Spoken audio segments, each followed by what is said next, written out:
Lastly, Gabimaru gets betrayed by the chief of his shinobi village because he wanted to leave with his wife. This leads to his capture and sentencing to death. They try numerous ways to execute him, but none of them work. All the while, Sajiri documents Gabimaru's life and fearsome reputation of being a heartless assassin. We later learn that she is a very skilled executioner, and after the two fight, she reveals that he can get a pardon by the shogun if he travels to a mysterious island along with other criminals to compete to find an immortality-granting elixir of life. He promises to retrieve it to win the only pardon so that he can return to his wife. The story picks up with a flashback showing what led to Tamiya's capture. He was known as the Blade Dragon, who was unmatched in the 8 provinces. His dominance was so absolute that he stopped coming across men that were stronger than him, but he was asked by a lord to become one of his officers, so he accepted the position given the perks that came with it. The lord was a great man who took pride in his properties. During a drink to commemorate their partnership, the lord made a comment challenging Tamiya's title as the Blade Dragon. This infuriated him, so he destroyed the dragon's front gates of the lord and cut him down too. This caused the lord's whole clan to come after him. He was eventually caught and sentenced to death. The flashback ends when they arrive at the shores of the island.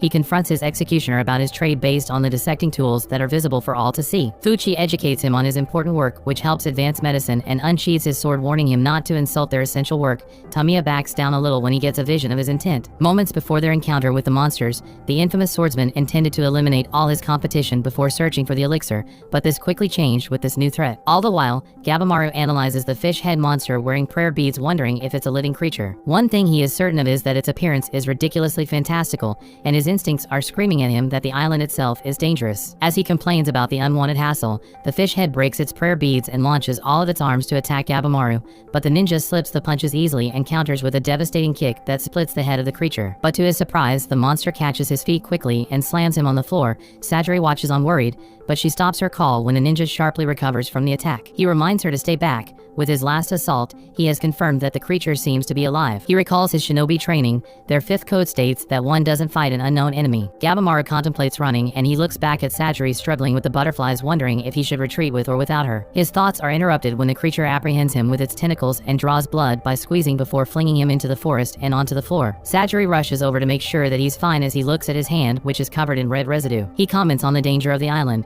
but Sajiri is more surprised to see that it managed to injure Gabimaru so badly. He suggests they retreat for now, but that plan is quickly shut down when they realize that they are surrounded by huge monsters. The duo stands there puzzled at the meaning behind their smiles as they close in on them. Sajiri tries to calm herself down so as not to lose her cool. Meanwhile, Gabimaru knows that the situation is dire, so he decides to fully give in to his instincts, and the results are terrifying. His eyes become clear as he dashes and takes out his first target in a spectacular fire attack. This guy is on demon time because he proceeds to show the creatures what a true monster looks like when he mercilessly mauls them down. All Sajiri can do at this moment is watch, unnumbed by this disturbing otherworldly sight as it dawns on her just how dangerous the situation is. She is snapped out of her thoughts as one of the creatures comes up behind her, charging up an attack, but she manages to dodge. The centipede-like monsters try to hold her down as the creature prepares for another attack. Gabimaru sees this from the corner of his eye, but his instincts are telling him to focus on the enemies in front of him. He decides to save Sajiri as he detaches the hand of the monster before it can do damage. He gains consciousness as he holds Sajiri, but the fish head tries to attack them as they land, but it is intercepted and finished off by Genji. Fellow ninja Yuzuriha is impressed that he managed to exterminate all the creatures by himself. She introduces herself in a high-energy manner.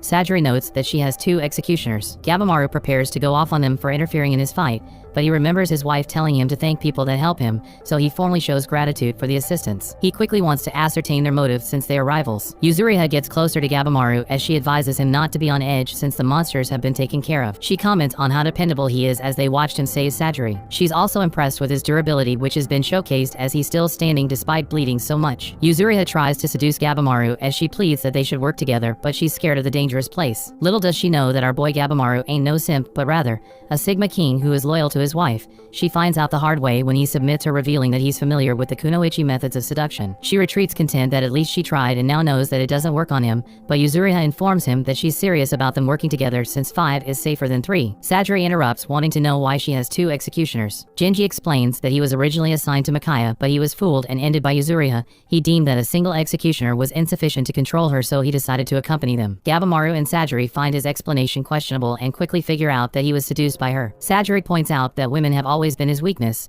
so he fell for her tricks. Senta uses the silence to introduce himself, but he is cut off by Yuzuriha, who moves on to the next order of business. She reveals that they too encountered abnormal insects, monsters, and statues on their way. Since the place is so dangerous, Finding the elixir as quickly as possible is important. However, there is no point in blindly charging in and dying without a plan. Gabimaru is surprised that she wants to work with him as he reminds her that she called him disappointing before they landed on the island, but she tries to act oblivious to her past comments. Sajiri alerts him that she has no problem with them working together. Yuzuriha tries to hug him in excitement, but he apprehends her, stating that he never said he would work with her. He believes that one can't trust a kunoichi. Hearing the word trust makes her laugh as she does a maneuver that brings Gabimaru close to her. She informs him that they don't need to trust each other, uttering that they can betray each other at any time. Yuzuriha makes the good point that it is enviable as only one will be granted the pardon even if they both find the elixir. She's just suggesting that they use each other for as long as possible. He backs off as she tries to play damsel in distress, but he instructs her to stop the act as he wants to know how working with her would benefit him. Yuzuriha reveals that she wants him to offer his strength in exchange for the information she has. Senna brings some books out to show them. She gives him a taste of the kind of information when she enlightens that the real danger is the human-faced butterflies,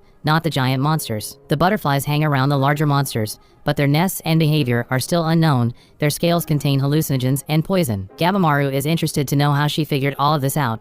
She confesses that she used Mikaya as a guinea pig to test the effects of the butterflies and tied him up to figure out the behavior of the other insects. She also reveals that the centipedes only eat dead flesh, so if left alone, they are safe. She finished him off after he outlived his usefulness. Senna adds that many of the items worn by the monsters feature Buddhist or Taoist designs. These are two different religious traditions, so it is strange to have them mixed like so. The statues themselves are unorthodox. From his observation, he is doubtful that the island is truly paradise. Sajiri agrees as she slices one of the monsters to prove that they are living creatures that can only be described as fantastical. Yuzuriha points out that there is still so much they don't know, so they should work together to gather more information. She tries to give a pity story as to why she wants to survive, but Gabimaru smells the cat, forcing her to reveal that she just doesn't want to die young. She warns the shinobi that caring about the lives of others gets one killed. After hearing her waffle, he concludes that he does want the information, but only if they are just fighting together and not fully cooperating. She goes for another hug to cement their new partnership, but he apprehends her again and tells her that he has a wife, so she should stop the antics. Senna comes over to share more information since they are working together now, but Yuzuriha halts him in the meantime. Sajiri watches them as they interact and wonders about what significant things she has contributed since she arrived on the island. As she engages in self-loathing,